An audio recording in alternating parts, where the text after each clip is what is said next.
listening to Proof Text, a Glossa House podcast by Dr. T. Michael W. Halcomb, Dr. Frederick J. Long, Dr. Mario Melendez, Dr. Jennifer Noonan, and J. M. Smith. Welcome and enjoy. Hello and welcome to Proof Text. I'm Michael Halcomb, and it's that time of the week. What time is it? It's time for an episode on the fallacy of the week. And as always, I've got another good one for you. A few weeks ago, we looked at a social media post from Michael Gungor of the former band known as Gungor. And we saw what was a pretty silly tweet. And we're going to look at another one of his today. They're kind of a little bit of low-hanging fruit when it comes to logical fallacies. So we'll look at another one here. If you're watching along, I'm going to share it on the screen. If you're just listening, then you'll get to hear it. I'll read it out loud to you. But here we go. This is a tweet from Michael Gungor. All right. He says on October 30th, so that's the day I'm recording this, identification with beliefs is what causes war.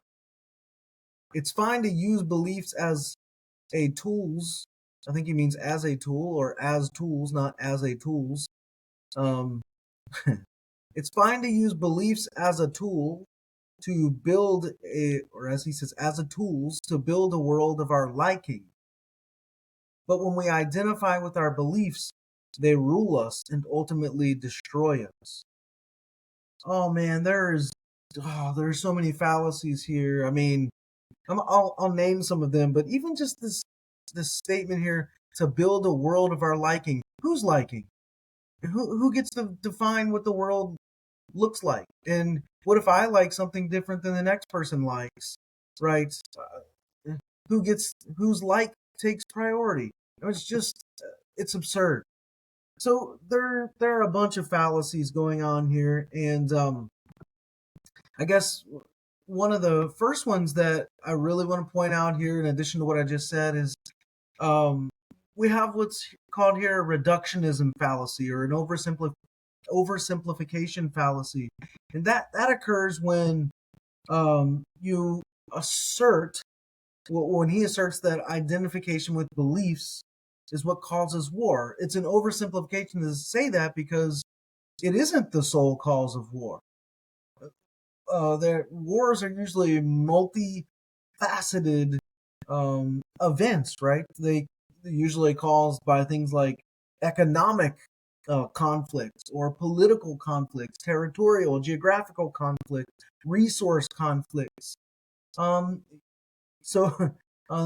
Those, and you may be able to argue that there are some beliefs behind all that. Of course, there are beliefs behind that, but there's not a single belief. And so it's a fallacy of oversimplification or reductionism to state that identification with beliefs is what causes war. That's just not true. That's patently false. It's a fallacy. It's an oversimplification or reductionistic fallacy. It's what it is. Another thing that we can think about here with regard to fallacies is the slippery slope. Because the claim that he's making suggests essentially that a slippery slope is like you step out on the edge and then you go over, and then there's like you're going down. There's like no coming back from that. You're on a slope. Once you step over, you're gone, right? So it's like a cascade. You think of a cascade or a slide. And so there's this idea embedded in what Michael Gungor is saying, that there's this inevitable cascade that happens when somebody identifies with their beliefs, which just isn't true. Not everyone who identifies with their beliefs will cascade into starting a war. This is absolutely silly. So you have a slippery slope fallacy going on with regard to that. He's talking about people being ruled by their beliefs, right? And then that's the start of the slippery slope, and then down at the bottom is just destruction. again, it's just silly. You can be ruled by a belief and identify with your belief without the end result being destruction or war.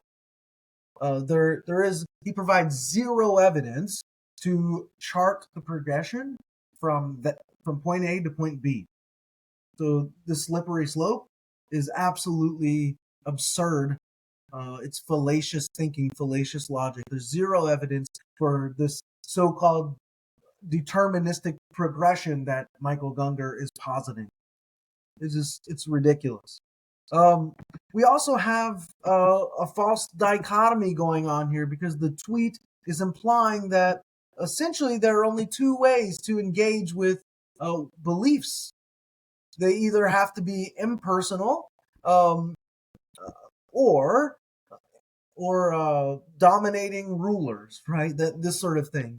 And so it's actually neglecting that there's a very, very nuanced spectrum when it comes to religious beliefs and perspectives and practices, and even just non-religious beliefs and perspectives, right? So if we're just talking about identification with beliefs and we step outside the religious realm, right, there's a whole huge spectrum of beliefs amongst humans. So this makes no sense. It's a false dichotomy that there are only two ways to engage with one's beliefs, that they're impersonal tools or they're dominating rulers. It's not true. The whole spectrum there. False dichotomy. You can identify with the belief and not end up going into destruction or war or even anything negative. I think about like ascetics, right, throughout church history, or some of the church fathers, the desert fathers, who were so identified with their beliefs that they moved out into wildernesses and desert lands, and that consumed them. Their beliefs that consumed them. They totally identified with them, and they didn't start any wars. In fact, they did the opposite, moved away from society. So that alone disproves his claim. We have also here begging the question going on, because what Michael Gungor's really doing is taking for granted, without evidence, that identifying with beliefs means they inherently control us. So give us the evidence, and then maybe you'll prove your point. Otherwise, you are just begging the question, and you're committing a logical fallacy there. We have an ambiguity fallacy going on as well, because he's using these phrases like identify with and rule us. So what does identify with mean? Right? And what does rule us mean? Those things are left undefined, and it could actually lead to a lot of different interpretations and confusion, right? Think about rule us. Rule us. So throughout history, when we think of rulers, right, because we have personification going on here, there have been a lot of good rulers that haven't done bad things. There have been rulers who've done bad things. There have been rulers who've been in the middle. There have been rulers who've been uninvolved. So there's all kinds. What does it mean? What does it mean by rule us? If you're going to use those terms, we need to define them, right? Otherwise, it's just ambiguous, and you can, when somebody tries to argue against your point, Michael Gungor, then what you can do is just say, "Oh, that's not what I meant." Well, that's problematic when you're making such claims such as these. Another fallacy that I pick out here is, well, the hasty generalization fallacy, because the tweet, what it does is that it extrapolates that identification with beliefs universally leads to negative outcomes. And in doing that, he's hastily generalizing. He's neglecting instances, as I've sort of alluded to already, where strong identification with beliefs results in positive outcomes or even neutral or benign outcomes. Right? So that flows sort of out, that flows sort of with or out of that false dichotomy fallacy, this hasty generalization. We also have, I would say, there's an emotional appeal fallacy happening here, because He's using words like rule and destroy, like these strong, provocative words that people can use to manipulate feelings rather than appealing to reason or logic. And so, yeah, I think the tweet is very problematic and really just logically absurd. Um, and I'm assuming we'll engage with some of Gunger's beliefs here or some of his tweets here in the future. Again, they're low hanging fruit, but it'd be great if he took a logic class or a logic class refresher, because the things he's tweeting are incredibly illogical. What's even worse is they get well, this one's only got a couple of retweets, thank goodness. Only a few comments and a few likes. So this one, thankfully, isn't out there, at least at the time I'm recording this, that much.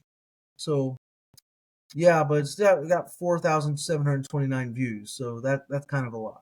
But, well, I'm going to stop there. I encourage you, if you're watching these, to yourself, like, take some refreshers on logic or logical fallacies even, and spend some time thinking about those things.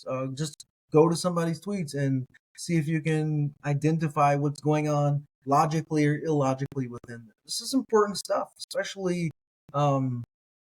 in times like these where war is a real thing and words are important. I mean, words are always important, but especially during wartime. All right, so I'm going to stop there, and yeah, I want to say thank you for watching. It'd be great if you could like the episode, that you could share the episode, that you could subscribe to the channel. Until next time, I am Michael Halcomb, and I hope that helps. Interested in growing your ancient language skills but not sure where to start? Glossa House can help. From illustrated readers and short stories to lexicons and grammars, Glossa House offers a variety of resources for beginning, intermediate, and experienced ancient language learners. Head to glossahouse.com today. Glossa House, language resources for the global community.